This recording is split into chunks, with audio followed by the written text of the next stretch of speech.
Que nous commencions les interventions de nos différents professionnels. Bonsoir à tous et à toutes. Ainsi que ça a été dit tout à l'heure, je m'appelle Alain Guyard. Je n'ai pas la prétention d'être philosophe, mais je fais un peu le professeur de philosophie. Ça ne fait pas de moi un philosophe, hein. Ce n'est pas parce qu'on enseigne l'anglais qu'on est britannique, hein. Je l'enseigne, quand je l'enseigne, c'est dans les lycées, puis aussi depuis environ 5 ans, je le fais dans plusieurs prisons de France, notamment au Beaumet. Et si je me permets d'en parler comme ça pour introduire mon propos, c'est parce que il m'est arrivé par 3 fois dans les groupes de détenus avec lesquels je travaille d'être confronté effectivement à la disparition brutale et définitive de 3 stagiaires. On mis fin à leur jour. Et c'est effectivement quelque chose qui est bien sûr, vous vous en doutez, très violent, surtout dans un milieu qui est un milieu lui-même fermé et en clôture totale, dans lequel la parole est toujours une parole de l'injonction. C'est jamais une parole qui peut permettre elle aussi une libération. Il n'y a pas de libération de parole, il y a de libération de nulle part en prison. Donc c'est peut-être à ce titre-là que je me sens un tout petit peu qualifié pour intervenir ce soir, parce que quand on se trouve devant un groupe de 8 jeunes hommes pleins de santé, enfermés dans une salle à double tour pendant 6 heures, et puis un beau jour on ne se trouve pas avec 8 jeunes hommes mais avec 7 jeunes hommes, mais on se trouve malgré tout enfermés pendant 6 heures avec eux, eh ben, on ne peut pas faire autre chose qu'essayer d'aborder frontalement avec eux la question du suicide. Et là, on ne peut pas se jouer de mots, on ne peut pas faire le bellâtre et se cacher derrière la culture, parce que c'est vraiment une question qui est vitale, qui est en lieu clos et qui est d'une violence extrême. Alors, peut-être qu'à ce titre-là, je suis peut-être un tout petit peu qualifié pour en parler. Moi, ce que j'ai constaté, ou peut-être ce que la philosophie peut nous apporter, parce qu'on fait pas de la philosophie pour faire le cake dans les dîners mondains, mais enfin quand même parce qu'il y a une finalité, une fonction. Ce que la philosophie peut quand même nous apporter sur la question du suicide, je crois que ça peut se ramener à 2 choses finalement.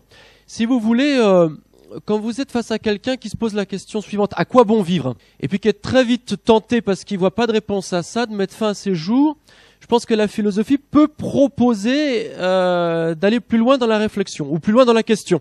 Parce qu'elle peut dire, il ne s'agit pas de se poser la question à quoi bon vivre, parce qu'un homme ne mérite pas de se poser cette question-là.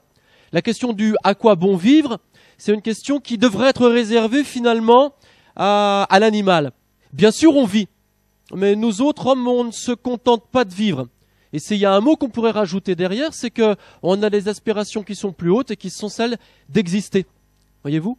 On ne peut pas se contenter simplement de vivre. Vivre pour vivre, ça n'a aucun sens.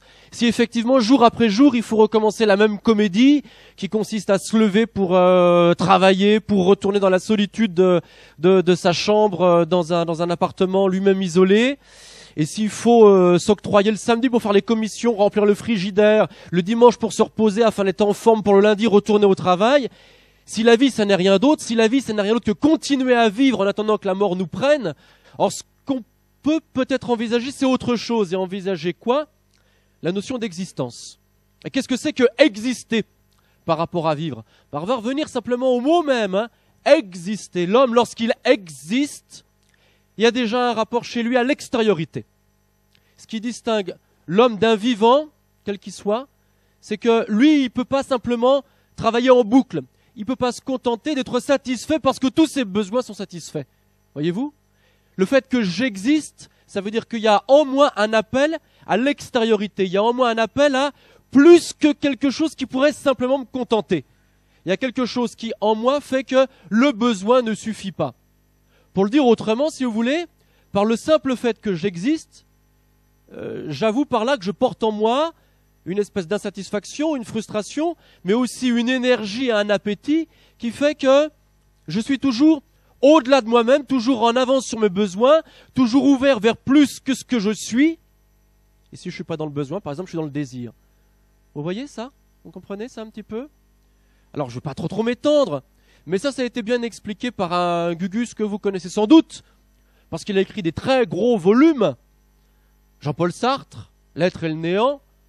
Alors, vous savez très souvent quand on va à la librairie qu'on se renseigne, parce qu'on se dit l'être est néant, on voudrait l'acheter pour se renseigner. On voit ces 2 gros tomes. On dit, bah, je vais acheter l'être, puis on se renseigne sur le prix. Peut-être le néant, il est moins cher avec un titre pareil, vous voyez. Alors c'est un peu intimidant un bouquin pareil, l'être et le néant.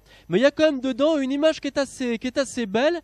Et je voudrais vous la soumettre. Et puis ensuite, je laisse la parole à... Et c'est une image physique, hein, c'est pas une métaphore, c'est un dessin pour ainsi dire. Alors, petit tableau, je vais dessiner la chose, vous allez voir, ça va être très clair. Vous voyez, on va amener leurs yeux. Voilà, je dessine ça. Et qu'est-ce que les gens voient? Tous. On pourrait faire le test, on pourrait s'amuser, on pourrait faire des statistiques. Qu'est-ce que voient les gens? Les gens ils disent, ah ben, c'est un cercle qui n'est pas fini. Voyez-vous? On est tenté de dire c'est un cercle qui n'est pas fini. Mais Sartre il dit non, c'est pas comme ça qu'il faut voir les choses. Si on est véritablement existentialiste, c'est pas un cercle qui n'est pas fini. En fait, c'est quoi? C'est un arc de cercle ouvert.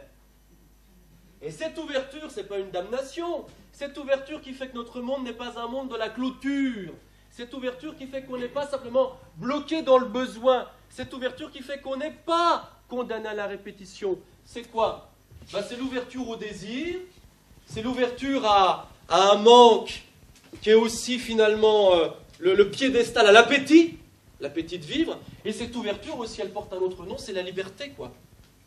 Vous voyez? Et donc l'image est assez chouette. C'est pourquoi je voulais vous en parler. Alors maintenant, ça y est, j'en ai parlé. Et ça peut être peut-être un moyen, je ne sais pas, on ne sait jamais, hein, puisqu'il faut tchatcher avec les gens qui commencent à décliner doucement, et puis qui se disent, mais le cercle est clos. Hein. Bon, peut-être que c'est intéressant de rappeler cette idée-là. Eh bien, c'est fait. Bon, merci.